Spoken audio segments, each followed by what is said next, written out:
मित्रों नमस्कार। प्रदीप जैन अगले अंक को लेकर, धारावाहिक को लेकर मैं आपके बीच में प्रस्तुत हूं। और इस बार एक बड़ी विचित्र सी दो पंक्तियां मेरे सामने आई, मुझे लगा कि मैं आपके सामने प्रस्तुत करूं। हम हिंदू मुसलमानों के विषय में अनेक चर्चाएं सुनते हैं, देखते आ रहे हैं और कई सदियों से हम लोग ये देखते आ रहे हैं। लेकिन कुछ ऐसा भी था कि दो विद्वान अगर आपको मिल जाएं आमने सामने, तो वो किस प्रकार अपनी बात को रखते हैं और किस प्रकार अपने अपने धर्म को, अपने अपने अपनी मान्यताओं को, अपने रीति रिवाज को एक सामने कितनी कोमलता से, कितनी सुंदर पंक्तियों में वो सामने रखते हैं कि अपनी बात कह भी दी, लड़ाई भी नहीं हुई और विद्वता भी बनी रही। हुआ क्या कि एक सूफी संत रहे होंगे, तो उन्होंने एक पंक्ति कही और सामने से एक पंडित जी आए जो बड़े विद्वान अपने मोहल्ले में, अपने समाज में, अपने उस राज्य में रहे होंगे। तो उन दोनों का आमना सामना हुआ।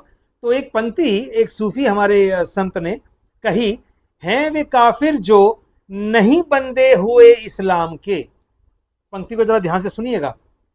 हैं वे यानी वो लोग काफिर हैं जो नहीं बंदे हुए इस्लाम के, यानी जिन्होंने इस्लाम को ग्रहण नहीं किया।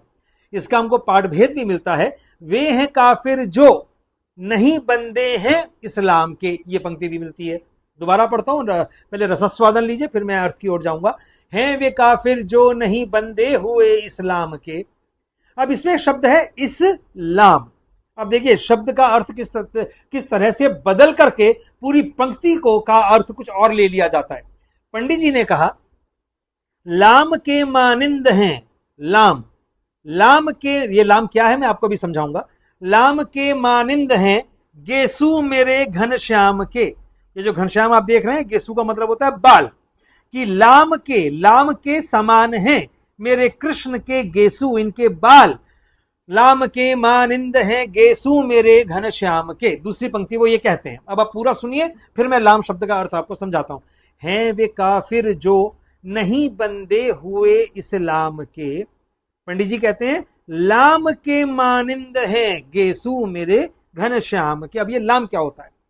लाम जैसे अंग्रेजी में हम लोग एल लिखते हैं, ऐसे ही अरबी और फारसी, जो फारसी लिपि होती है और अरबी भाषा होती है, उसमें उल्टा एल जैसे ऐसे एल, जो हमारे यहां गेसु जो बाल होते हैं और लटें निकल करके आती हैं, उनको लाम कहते हैं।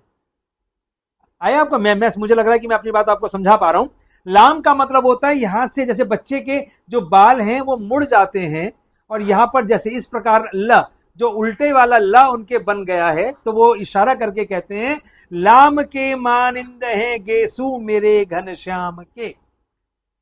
लाम शब्द की क्या व्याख्या करते हैं वो कह रहे हैं इस्लाम के, इस्लाम। और वो कहते हैं सुनो, ठीक है इस्लाम अपनी जगह है, लेकिन लाम के मानिंद, तुम्हारे इस लाम में जो वो लाम है, यानी वो जो एक अक्षर है, 26वां अक्षर माना जाता है अरबी फारसी लिपि का, लाम कहते हैं उसको। और लाम जब लिखा जाता है तो उसकी जो आकृति होती है वो घुंघराले बालों की तरह होती है।